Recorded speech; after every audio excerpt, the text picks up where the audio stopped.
Hi everyone, Grant K here for the Flame Premium Learning channel. In the previous video, we used the perspective surface to track an object onto a wall. And because the wall was a planar surface with its own perspective, we were able to lock the logo to the wall with perspective surface tracking. In this video, we will change the workflow in order to use the perspective surface to remove objects instead of adding them. The material I'm about to use is courtesy of Artbeats. This shot and many other clips are available for purchase through the Artbeats website. So in this aerial shot, we are flying through a couple of buildings, and you have been asked to remove the branding off the front of this building. This is an ideal job for perspective tracking because the front of the building is a flat planar surface. So the workflow is divided into 3 parts. First, we'll stabilize the area around the logo. Secondly, we'll paint out the logo. And finally, we'll integrate the cleaned up section back into the original shot. So first start off by dragging an action node into batch. We need the shot as an image object, so select the action node and press Ctrl N for a media input node.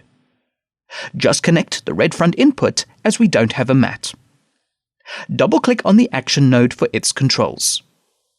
Press Alt-2 for a dual screen split and place the result on the right and the action schematic on the left. Next, call up the image object's properties and change the surface type from flat to perspective. Now if we work with the object's vertices, this will perform a tracking operation as in the previous video. But if we track the UV points of the surface's texture, this will apply stabilization. To work with the UV points, select the action schematic view and press F8 for the object view. You can now align the UV points to focus in on the logo. As I said earlier, the logo is on the front plane of the building, and we will use this to our advantage in a minute. 2 things I want you to notice. Firstly, I have placed the top UV points above the building, and this is nothing to be concerned about. Using the perspective track, you can track anywhere on the planar surface and not specifically the 4 corners. Secondly, looking at the result view on the right, you can see how the texture has been stretched over the image object. And this is the area we want to stabilize. If you scrub the time bar, we are currently only aligned for the first frame. To track the UV points, switch to the UV points menu. Ensure the stabilizer is set to perspective and enter into the tracking tools. Now you can go ahead and start positioning the tracker boxes at different points on the planar surface. You can use as many tracker boxes as you want, but remember you need a minimum of 4 tracker boxes to apply the perspective tracking. Once the tracker boxes are all set up, we'll analyze the track. Now exit the stabilizer. When you scrub the time bar, you will notice that the UV points are tracked to the front of the building, and looking at the result view, you can see how we've stabilized the wall with the logo. Now we'll move on to the next step of removing the logo. I'll switch to batch. Using a paint node, we'll remove the logo from the action result. But before we do any painting, we must ensure that we paint on the whole sequence and not just the current frame. Now click the Paint pull-down menu and choose Recursive Clone. I'll go ahead and very quickly paint out the logo. The reason for painting on all the frames is that we can compensate for any changes in the image, including luminance and chrominance throughout the sequence.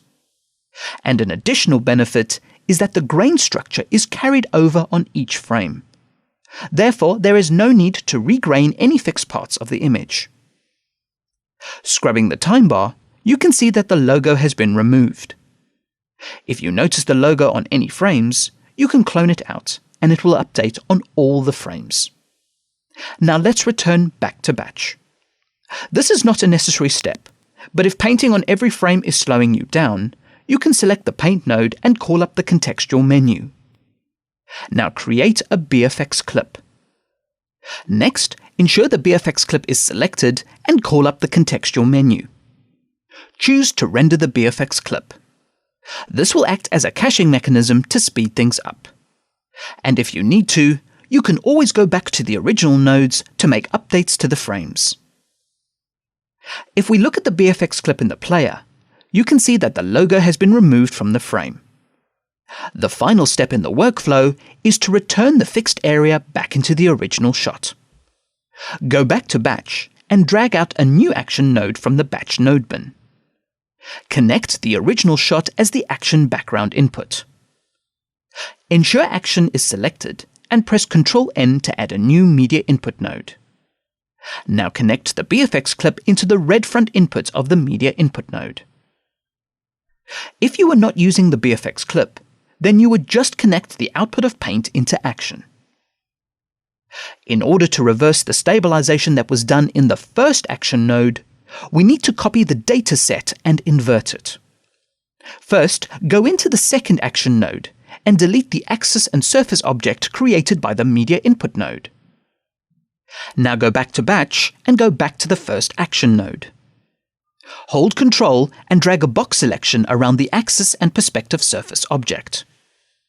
You can call up the contextual menu and choose Copy. This is mapped to the Ctrl-C hotkey. Return back to Batch and go into the second action node. In the action schematic, you can press Ctrl-V or use the contextual menu to paste the nodes.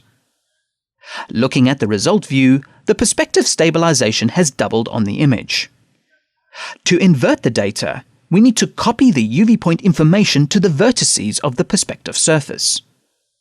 Select the perspective surface object and press F8 for the object view.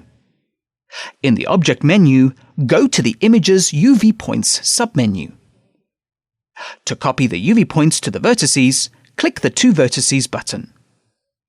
So the UV point data is copied to the vertices, but the final step is to remove all data off the UV coordinates. Just click the Reset All button to reset all the UV point data on the surface. If you focus on the result view and scrub the time bar, you can see how we've removed the logo from the front of the building. All shading, grain, and perspective distortions are already matched back into the shot. So for any perspective changes in a shot, hopefully this technique will be useful for any cleanup work. Comments, feedback, and suggestions are always welcome and appreciated. Thank you for watching, and please subscribe to the Flame Premium Learning channel for future videos.